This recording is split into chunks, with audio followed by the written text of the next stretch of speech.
सभी को नमस्कार। तो सबसे पहले आप ये निफ्टी का चार्ट देख रहे हैं। निफ्टी तो चल रही है 25,290 चल रही है, 3:13 हो रहे हैं। और कल भी हमने बात करी थी जिस तरीके से निफ्टी का प्राइस एक्शन है 25,310 के ऊपर यदि बाजार सिंगल 5 मिनट या 15 मिनट की कोई भी कैंडल इसके ऊपर सस्टेन करता है और क्लोज करता है तो यहां से इसका भाव 25,500 और 550 तक भी बड़े इजीली जा सकता है। क्योंकि देखिए जिस तरीके से मैंने आपको कल भी बताया था, बाजार के अंदर ऑलरेडी एक पुलबैक यहां पे सस्टेन हो चुका है आफ्टर एक कंसोलिडेशन के बाद बाजार के अंदर आपको अपसाइड का मूवमेंट यहां से देखने को मिल जाएगा।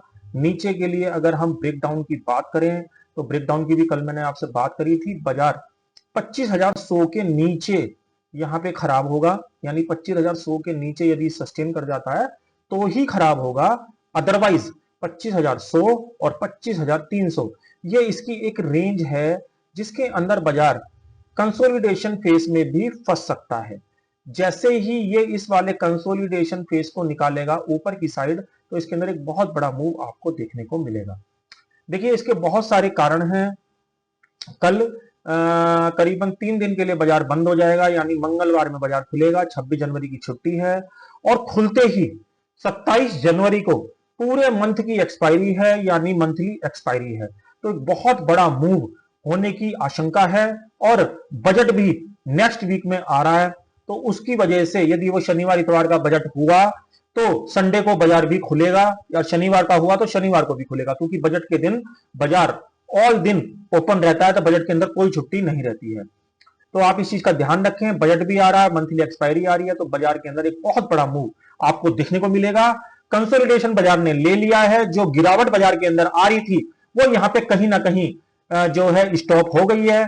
इसका पता कैसे लगेगा? 25,100 के नीचे बाजार सस्टेन नहीं होना चाहिए, ना ही रुकना चाहिए।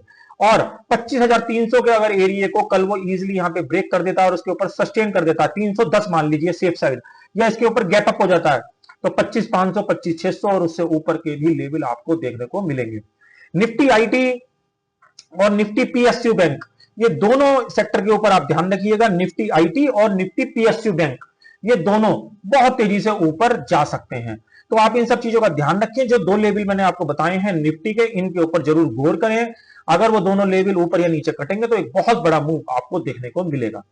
देखिए बैंक निफ्टी के अंदर हमने कुछ दिन पहले 58,500 के आंकड़े की बात करी थी। बैंक निफ्टी एक्यूरेट 58,500 के पास से ही यहां से रिवर्स हो गया। आज बाजार जिस तरीके से क्लोज हो रहा है, बैंक निफ्टी का बहुत ज्यादा उम्मीद है कल को इसका गैप अप होने की, और आने वाले दिनों में इसका ऑल टाइम हाई भी यहां पे कटता हुआ नजर आएगा। 60,300 या 200 का जो भी इसने ऑल टाइम हाई यहां पे लगाया हुआ है। तो आप इन सब चीजों का ध्यान रखें। बाजार के अंदर जो शार्प मूवमेंट का ट्रेंड आया था मंदी का, वो यहां से बाजार निकल चुका है। बैंक निफ्टी अब तभी खराब होगा जब 58,700 के नीचे यहां पे सस्टेन करेगा और कंसोलिडेशन फेज में फंसेगा 58,700 के नीचे। अदरवाइज बाजार के अंदर एक आपको ऑल टाइम हाई करते हुए दिखाई देंगे, जिसकी वजह से बैंक निफ्टी 1000 से लेके 2000 पॉइंट तक भी मिनिमम ऊपर जा सकता है। तो निफ्टी हो, बैंक निफ्टी हो, सेंसेक्स हो, सभी के अंदर एक कंसोलिडेशन फेज के बाद बाजार के अंदर एक तेजी देखने को मिल सकती है। बाजार के अंदर अननेसेसरी कोई भी र्यूमर की वजह से कोई सेलिंग करने की कोशिश ना करें, जब तक जो लेवल मैंने ब्रेकडाउन के बताए हैं जब तक वो ब्रेकडाउन ना हो जाए। जैसे स्टॉप लॉस जैसे निफ्टी के लिए हो गया 25,100 और फाइनल लेवल 25,000। ऐसे ही बैंक निफ्टी के लिए 58,700 और 58,500 फाइनल। तो ये दो इस तरीके से डिफाइन मैंने रेंज करी है एसएल की, जो लॉन्ग पोजीशन के अंदर बैठते हैं। तो आप इन सब चीजों का ध्यान रखें और इसके अकॉर्डिंगली अपनी पोजीशन को मैनेज करें। आशा करता हूं जो यूजफुल वीडियो मैंने आपको दिया ये कल के ट्रेडिंग सेशन में आपको कहीं ना कहीं काम आएगा। ऐसे नॉलेज भरे वीडियो के साथ कल फिर मिलेंगे, तब तक के लिए ओम नमो भगवते वासुदेवाय नमः।